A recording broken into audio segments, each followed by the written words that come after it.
ଜୟ ଜଗନ୍ନାଥ।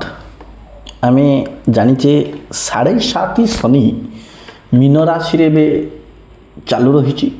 ଶନିଦେବଙ୍କର ପୀଡ଼ା ସହିତ ଶନିଦେବଙ୍କର ଏବଂ ମଙ୍ଗଳଦେବଙ୍କର ଯୁତି ଏବେ ମଧ୍ୟ ଆପଣଙ୍କ ଗୋଚର କୁଣ୍ଡଳୀରେ ଏବଂ ଶନିଦେବ ଆପଣଙ୍କୁ ରିଲେସନସିପ୍ ଆର୍ଥିକ ବ୍ୟୟ ସବୁ ପ୍ରକାର ଅସୁବିଧାରେ ନିଶ୍ଚିତ ଭାବେ ପକାଇଛନ୍ତି। ମୀନ ରାଶି କିନ୍ତୁ ଆପଣମାନେ ଗୋଟେ କଥା ଶୁଣନ୍ତୁ, ଆପଣମାନେ ବହୁତ ଜ୍ଞାନୀ ରାଶି, ବୃହସ୍ପତିଙ୍କ ରାଶି ଜ୍ଞାନୀ ରାଶି ଏବଂ ଧନୀ ରାଶି ମଧ୍ୟ କୁହାଯାଏ। ତ ଏଇ ଯେଉଁ ମୀନ ରାଶିର ମେ ମାସର ରାଶିଫଳ କଥା ଯଦି ଆମେ ଆଲୋଚନା କରିବା, ମେ ମାସରେ ଆପଣଙ୍କୁ ବହୁତ ସନ୍ତୁଷ୍ଟି ମିଳିବ। ପ୍ରଥମ କଥା ଲଜିକ୍ ୱାଇଜ୍, କାରଣ ୱାଇଜ୍, ପ୍ଲାନେଟାରୀ ୱାଇଜ୍ କଥା ହେବ। ଦେଖନ୍ତୁ, ମଙ୍ଗଳ ଶନିଙ୍କର ଅଙ୍ଗାରକ ଯୋଗ ଆପଣଙ୍କର ଲଗ୍ନରେ, ଆପଣ ନିଶ୍ଚିତ ଭାବରେ ଏହି ମାସରେ ଦେଖିବେ ପ୍ରଥମରୁ 12-13 ତାରିଖ ଯାଏ ଆପଣଙ୍କର ସ୍ୱାସ୍ଥ୍ୟ ନିଶ୍ଚିତ ଭାବେ ଖରାପ ଥିବ।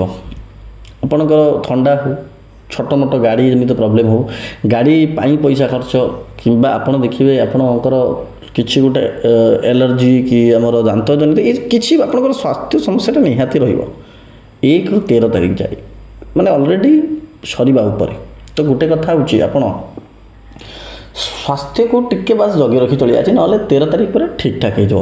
ଏବେ ଆମେ ଯଦି ଆପଣଙ୍କର ଧନ ଘର କଥା ଆପଣ ଆଲୋଚନା କରିବା, ଆପଣଙ୍କ ସାଥେ ଦେଖନ୍ତୁ 1 ଲେଖା ହେଇଛି, ସୂର୍ଯ୍ୟ ଏବଂ ବୁଧ ସେଇଠି ଅଛନ୍ତି। ସେକେଣ୍ଡ ହାଉସ୍ ଧନକୁ ବୁଝାଯାଏ।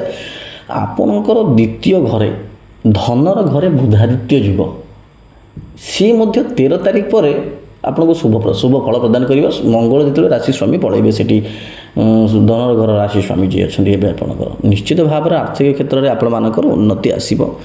ବହୁତ ବଢ଼ିଆ ଆପଣ ଜିନିଷ ଦେଖିବେ ସେଇ ସମୟରେ, ଅପରଚ୍ୟୁନିଟି ଯେଉଁ ଜିନିଷଟା ଆପଣଙ୍କୁ ବହୁତ ବଢ଼ିଆ ଲୋକ ଚିହ୍ନିବେ।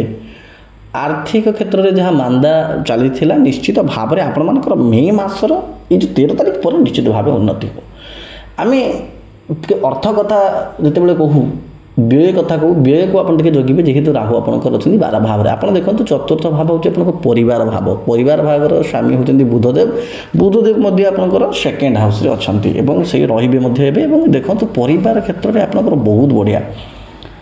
ଘରେ ଆପଣ ଦେଖିବେ ଏଇ ମାସରେ ଆପଣ ଘରେ ଟିକେ ଅଧିକ ସମୟ କଟିବେ, ମାଆଙ୍କ ସାଥିରେ ଅଧିକ ସମୟ କଟିବେ, ମାଆଙ୍କ ସହିତ କିଛି କଥା ଆଲୋଚନା କରିବେ।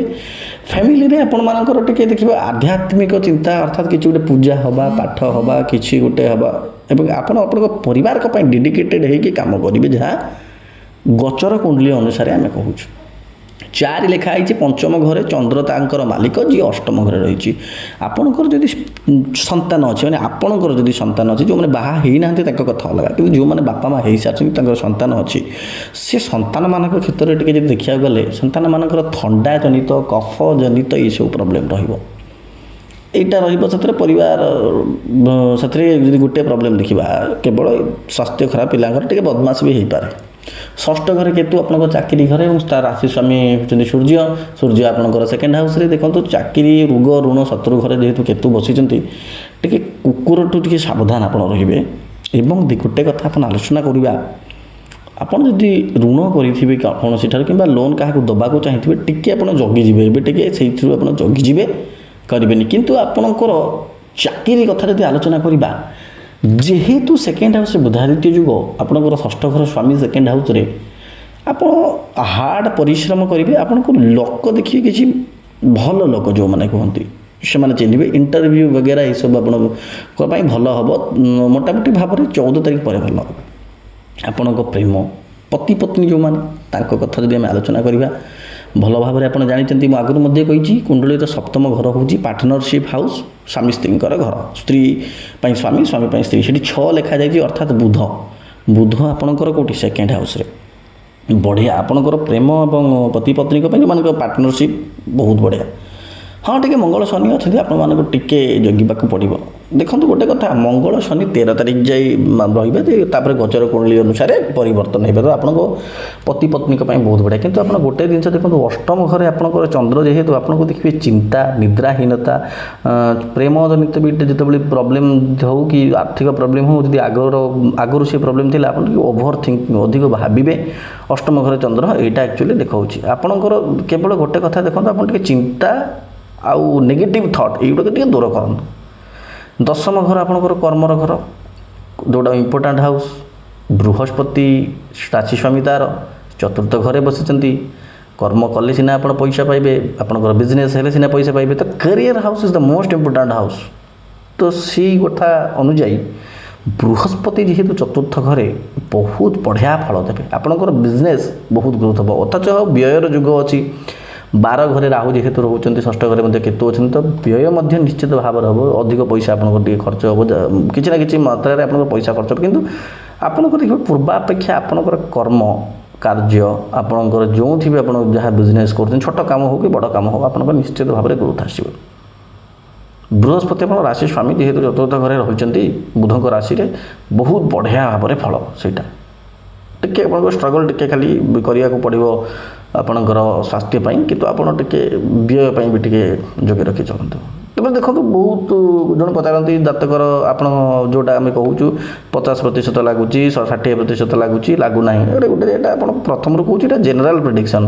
କୁମ୍ଭ ରାଶିରେ ଯେମିତି ବହୁତ କଥା ଗୁଡ଼ାକ ଆମେ ଗତଥର କହିଲୁ, ବହୁତ ଜଣଙ୍କର ଲାଗିଲା, ବହୁତ ଜଣ କହିଲେ ଭାଇ ହେଉନାହିଁ ସାର୍, ହେଉନାହିଁ। ଆରେ ଗୋଟେ କଥା ଆପଣଙ୍କୁ ଫାର୍ଷ୍ଟରୁ କହୁଛି, ଏଇଟା ହେଉଛି ଜେନେରାଲ୍ ପ୍ରେଡ଼ିକ୍ସନ୍।